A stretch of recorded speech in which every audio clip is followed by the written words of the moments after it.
अच्छा कर्म लौटकर जरूर आता है। एक बार की बात है, गौतम बुद्ध अपने दो शिष्यों के साथ किसी गांव की यात्रा पर निकले थे। लगातार चलने के कारण गौतम बुद्ध और उनके दोनों शिष्य थक गए थे, इसलिए उन्होंने थोड़ा आराम करने के बारे में सोचा। इसी बीच गौतम बुद्ध की नज़र पास में एक पेड़ की ओर गई। वे तीनों उस पेड़ की छांव में विश्राम करने लगे। तभी गौतम बुद्ध को थोड़ी दूरी पर एक फलों से भरा एक बगीचा दिखा, जिसमें कि बहुत सारे तरबूज लगे हुए थे। गौतम बुद्ध ने अपने शिष्य आनंद से कहा कि वत्स, हम सभी को प्यास लग रही है।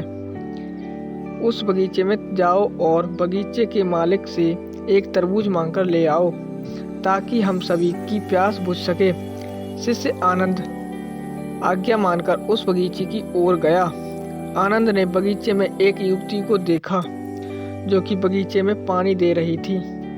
शिष्य आनंद ने युवती को बड़े ही आदर और सम्मान के साथ प्रणाम किया और कहा, मेरे गुरु और हम दो शिष्य सुबह से पैदल चल रहे हैं, इसी कारण हम सभी को बहुत प्यास लगी है। क्या आप पुण्य देने के लिए एक तरबूज दे सकती हैं? आनंद की बात सुनकर युवती बहुत गुस्सा हो गई और बोली, तुम्हें क्या लगता है तुम्हारी मीठी बोल से मैं प्रसन्न हो जाऊंगी? चलो निकलो यहाँ से, तुम्हें कुछ नहीं मिलेगा। मैं तुम्हें एक भी तरबूज नहीं दूंगी। युवती का क्रोध बढ़ता देख आनंद चिंतित से हो गए और उन्होंने क्षमा मांगी तथा वहां से खाली हाथ जाने में ही भलाई समझी। आनंद गौतम बुद्ध के पास आ गए और गौतम बुद्ध को सारी घटना बता दी। बुद्ध सुनकर थोड़ा सा मुस्कुरा दिए। इसके बाद गौतम बुद्ध ने अपने दूसरे शिष्य कश्यप को उस बगीचे में जाने की आज्ञा दी। कश्यप बुद्ध की बात सुनकर यह सोचते हुए चले गए, क्या उन्हें वो युवती तरबूज देगी या नहीं। कश्यप संदेह से भरे हुए थे, लेकिन वो उस युवती के बगीचे में पहुंच गए। युवती की नज़र कश्यप पर पड़ी। उन्हें देखकर अनुयायी युवती के मुख पर मुस्कान आ गई। युवती कश्यप के पास गई और उनके पैरों में झुककर प्रणाम किया और उनसे पूछा कि आप कौन हैं महात्मा। कश्यप ने उस युवती को अपना परिचय दिया। कश्यप ने युवती से एक तरबूज मांगा। युवती उन्हें आदर पूर्वक बगीचे में ले गई और उन्हें एक बड़ा सा तरबूज तोड़कर दे दिया। युवती बोली, हे महात्मा, यह मेरे बगीचे का सबसे अच्छा तरबूज है, कृपया करके आप इसे स्वीकार करें। युवती के व्यवहार से कश्यप काफी हैरान थे।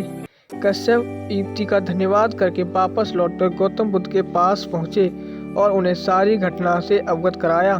आनंद ने कहा, तुम्हें उस युवती ने इतना बड़ा तरबूज कैसे दे दिया? बुद्ध मुस्कुराने लगे।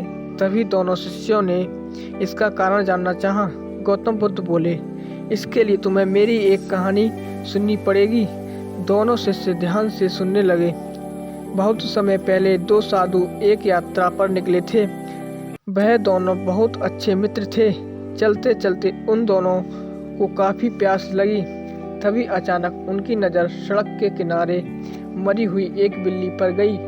बिल्ली के मृत शरीर से काफी दुर्गंध आ रही थी। पहला साधु नाक बंद करके वहां से चला गया, परंतु दूसरा साधु बिल्ली के पास पहुंचा, प्रार्थना करने लगा कि अब बिल्ली किसी अच्छे स्थान पर और अच्छे घर पैदा हो और उसे कोई कष्ट ना हो।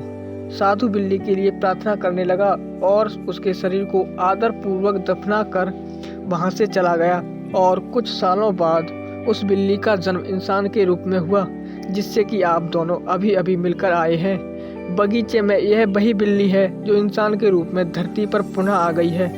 गौतम बुद्ध बोले, आनंद, तुम पिछले जन्म में पहले वाले साधु थे जिसने कि बिल्ली से पीछा छुड़ाया था और दूर भाग गए, परंतु कश्यप वो दूसरा वाला साधु है जिसने कि बिल्ली को श्रद्धा पूर्वक दफना दिया और उसके लिए प्रार्थना भी की। और इसीलिए इस जन्म में जब युवती ने कश्यप को देखा तो उसे बड़ी प्रसन्नता हुई और युवती ने कश्यप का आदर और सम्मान किया। इसलिए आनंद, युवती तुम्हें देखकर दूर से ही क्रोधित हो गई। इसी कारण उसने कश्यप को आदर पूर्वक अपने बगीचे का सबसे अच्छा तरबूज भेंट किया और तुम्हें देखकर उसे गुस्सा आ गया। गौतम बुद्ध की कहानी सुनने के बाद दोनों शिष्यों को ज्ञान की प्राप्ति हुई। कि हमें सभी प्राणियों के लिए अपने मन में दया, प्रेम व करुणा का भाव रखना चाहिए, क्योंकि हम दूसरे के प्रति जो दया और प्रेम दिखाते हैं या जो घृणा या क्रूरता दिखाते हैं, वह एक ना एक दिन वह हमारे जीवन में लौट कर के आता है। इसलिए हमें किसी को कभी भी तुच्छ नहीं समझना चाहिए। गौतम बुद्ध की कहानी से सीख लेकर आनंद और कश्यप गौतम बुद्ध के साथ यात्रा पर निकल पड़े। यह थी गौतम बुद्ध और उनके 2 शिष्यों की प्रेरक कहानी।